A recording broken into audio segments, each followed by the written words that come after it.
Okay, well, here we are at our next lesson. I think the first point I want to make is that, it's easy to teach a dog to sit, especially if you bribe them by giving them a cookie, something like that. The point is that we want to teach a dog to sit reliably under extreme circumstances, when they're chasing a car, when they're about to get into a scrap with another dog, when there's some emergency taking place, in other words, when there's a big distraction. That's when this has to work. People tell me sometimes, oh, my dog sits. Okay, so they say sit about 6 or 7 times and finally the dog sits.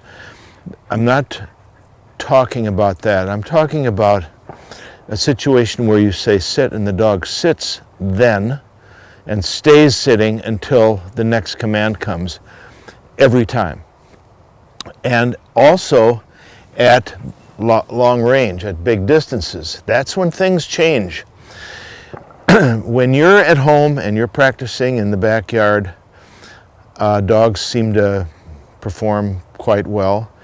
But when you go into a new area, different place, different situation with big distractions, all of a sudden it doesn't work as well. And people say, well, he doesn't do it that way at home. No, because at home you don't have the distraction. So what I'm doing here is teaching the command to sit. And I'm getting Tart to sit with the expectation of getting something for it, which is a reward. In this case, my reward to her is the game that we play, which is excitement. So that's what this is about. A lot of people say, well, that's easy. I get my dog to sit. Yeah. What I want this dog to do is to be able to sit under extreme circumstances 100% of the time. And so right now what we're working on is sitting and getting a reward. The reward being the excitement. I don't want the reward to be a cookie. That might be the case when we first start, but right now the reward, I'm conditioning her to sit with the expectation of the reward, which is the game that we're going to play. So that's what this is about. It's not just sitting. That's easy. But conditioning in the use of the electric collar, accepting that as a positive thing with the expectation of getting the reward. Get them excited. All right, ready? There you go. Yay! What's it? What is it? Yeah.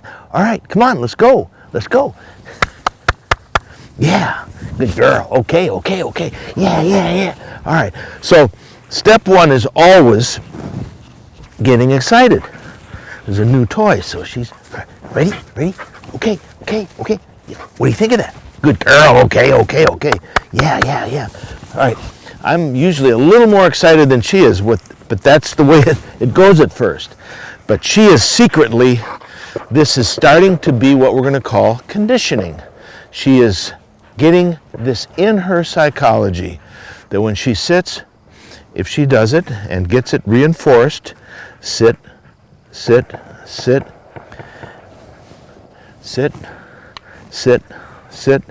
and then has it reinforced with the electric collar. Sit, Nick, good.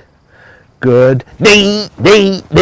She is sitting with the expectation of playing the game. Ready? Hey, sit. Now I'm starting to begin work with what we call the on-off switch, where I start and stop her.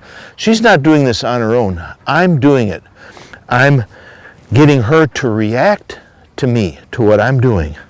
Sit, Nick. I'm conditioning her to sit, Nick, sit, Sit with the expectation that she's going to get the reward, which is sit. Very good. Good girl. So that's what the lesson is for today.